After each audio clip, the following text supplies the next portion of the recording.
Hello guys, bersama saya lagi dalam Alright Nopo Channel, Isam Jalil Kantoy. Akhirnya YB Fahmi buka mulut ya berkaitan dengan kenyataan berbaur fitnah hasutan daripada Isam Jalil ini. Dan pas pula ya ketua penerangannya ya menyatakan tidak sama ya dengan perangai Akmal yang kasar, yang biadab. Tetapi walaupun tidak sama, tapi perangai mereka ini ya pada pandangan saya adalah serupa.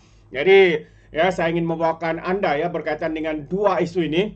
Tapi sebelum saya teruskan, jangan lupa juga untuk terus support Alright Nopo Channel dengan cara tekan butang subscribe, like, dan share. So mari kita ikuti berita gempa hari ini. YB Fahmi akhirnya buka mulut. CEO baru Maidek Anwar Faris Fazil bukan adik saya, kata YB Fahmi. Akhirnya kantoy sahabat-sahabat semua bahwa apa yang cuba dinyatakan oleh Isam Jalil ini adalah sekadar untuk membina persepsi kononnya kerajaan hari ini melantik adik-beradik kronisme dan sebagainya sebagai CEO, sebagai orang yang berkepentingan ya di dalam sesuatu jawatan. Jadi Menteri Komunikasi YB Fahmi Fazil menyangkal dakwaan Ketua Pegawai Eksekutif CEO baru Perbadanan Ekonomi Digital Malaysia Maidek yaitu Anwar Farid Fazil merupakan adiknya.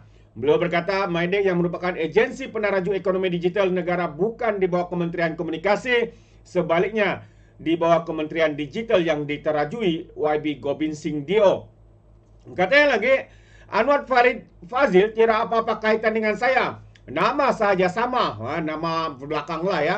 Sepupu pun bukan, bau-bau bacang pun tiada. Jadi saya tidak kaitan dengan perlantikan itu, kata YB Fahmi. Jadi semua yang cuba membuat fitnah, saya harap mereka sedarlah. Jangan terlalu mudah untuk menabur fitnah.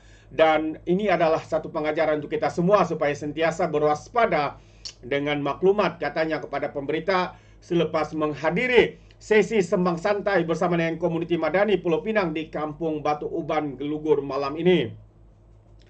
YB Fahmi juga menegaskan dua adik-beradiknya yang masing-masing bekerja dengan syarikat pembuatan bahan kimia dan pemuzik tidak pernah menerima sebarang bantuan atau peruntukan daripada mana-mana agensi di bawah Kementerian Komunikasi sejak beliau menerajuinya. Beliau mengulas mengenai dakwaan bekas ahli majlis kerja tertinggi UMNO Isam Jalil yang mempersoalkan latar belakang Anwar Faris yang mengaitkan dengan beliau susulan tular menerusi media sosial. Kononnya adik beliau dilantik sebagai CEO MDEC.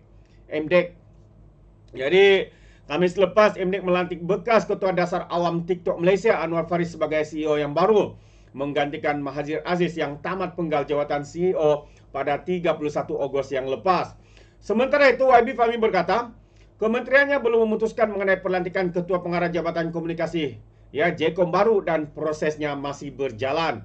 Jadi pada 25 September yang lepas, YB Fahmi mengesahkan Ketua Pengarah JKOM Muhammad Khairuddin Othman telah ditamatkan perkhidmatan pada 24 September lepas, namun tidak menjelaskan lebih lanjut berkaitan perkara itu.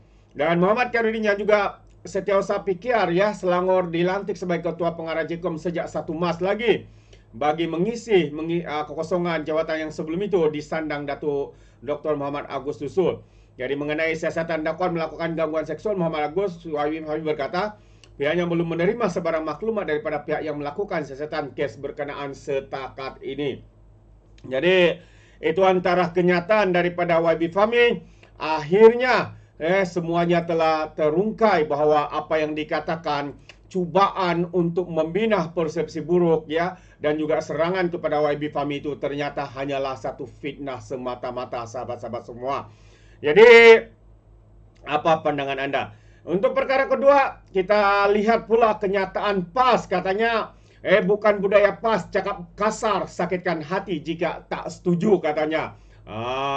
Tapi perangai mereka, kalau mereka tak setuju, mereka akan tunggang isu bangsa dan agama untuk menguatkan segala kenyataan-kenyataan yang mereka lakukan. Itu pandangan saya, sahabat semua, melalui pemerhatian dan juga pandangan saya.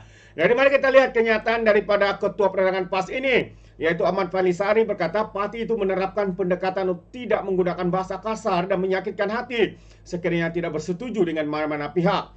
Ahmad Fahli berkata demikian ketika diminta mengulas pendekatan Ketua Pemuda UMNO Dr. Ahmad Saleh dalam membidas pemimpin DAP Teresa Kok berhubung isu pensijilan halal itu. Saya setuju ya, pas tidak menggunakan bahasa kasar, biadab, tapi mereka seringkali menunggang isu dan menggunakan agama sebagai menguatkan serangan dan juga fitnah-fitnah mereka.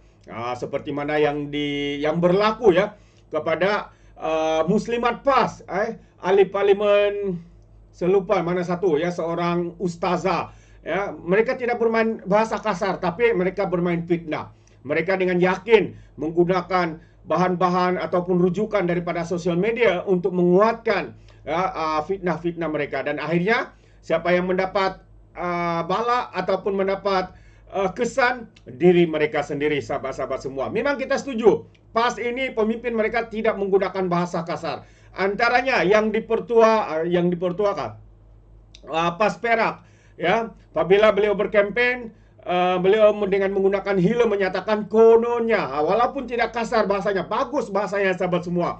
Katanya kalau kerajaan ataupun Datuk Seri Anwar menjadi kerajaan ini akan membenarkan LGBT, perkawinan lelaki dengan lelaki, perkawinan antara perempuan dengan perempuan, ya, dan kerajaan komunis akan berkuasa, DAP akan berkuasa dan sebagainya. Memang tidak kasar, lembut, tapi ya, yang menjadi serupanya adalah penunggangan isu bangsa dan agama, menggunakan perkara itu untuk menfitnah orang lain. Ini kekuatan PAS, sahabat-sahabat semua. Ya, memang mereka tidak kasar dalam berbahasa, ya, tetapi ya dalam bahasa lembutnya itu penuh dengan fitnah, penuh dengan hasutan, ya, seperti mana hasutan dan juga fitnah yang baru-baru ini ya dilakukan oleh presiden mereka, yang menyatakan kononnya kerajaan perpaduan hari ini Malaysia Madani mahu untuk menghapuskan Islam. Memang benar, bahasanya sangat lembut, tetapi tidak lari daripada fitnah, hasutan dan juga menyemai kebencian. Itu pandangan saya, sahabat semua. Ya, jadi Ahmad Fahli ini berkata secara prinsipnya kita tak setuju dengan Teresa Kok dalam isu pensijilan halal. Daripada dulu lagi kita buat laporan polis dalam isu seperti ini, tapi saya tak nak sebut nama siapa-siapa katanya. Tapi bila PAS bercakap, kita tak menggunakan bahasa-bahasa yang kasar, kita tak menggunakan bahasa yang menyakitkan hati katanya. Ini bukan budaya PAS. Tapi saya tujukan kepada siapa katanya dalam satu sidang media, ya, ketika dalam satu ucapan dasar Presiden PAS ke-70 peringkat negeri Selangor di Pusat Konvensyen Bangi hari ini. Akmal sebelum ini menggelar Teresa Kok sebagai nyonya tua yang tidak sepatutnya campur tangan dalam hal ehwal Islam, selain mencadangkan kerajaan menyediakan logo tidak halal untuk diletakkan di dahi ahli parlimen seputih. Ini selepas kenyataan Kok mengenai cadangan mewajibkan pensijilan halal ke atas restoran dan syarikat makanan yang tidak menghidangkan babi dan alkohol. Antara lain, Kok berkata cadangan itu bakal membebankan peniaga termasuk orang Islam dan boleh menjejaskan imej negara kita. Jadi Kok telah memberikan keterangan kepada pihak polis berhubung isu itu, namun menegaskan tiada keperluan untuk pihak berkuasa melakukan siasatan terhadapnya. Jadi dia juga telah dipanggil ke Ibu Pejabat Suruhanjaya Komunikasi dan Multimedia MCMC di Putrajaya untuk disiasat di bawah Seksyen 233 Akta Komunikasi dan Multimedia ya 1998 atas penyalahgunaan kemudahan rangkaian dan perkhidmatan rangkaian. Susulan itu Kok telah menghantar surat tuntutan kepada Akmal bagi menuntut ganti rugi berjumlah 25 juta karena menurutnya memutarbelit kenyataannya berhubung isu berkenaan. Jadi Akmal yang kita tahu ya, beliau ini mahu menjadi hero dengan politik kasarnya, dengan politik biadabnya ya, dia menganggap dia lah yang paling terpaling hebat dan sebagainya. Tetapi sekarang ini dia berdepan pula ya dengan siasatan dan juga tuntutan ganti rugi ya daripada Teresa Kok berjumlah RM25 juta.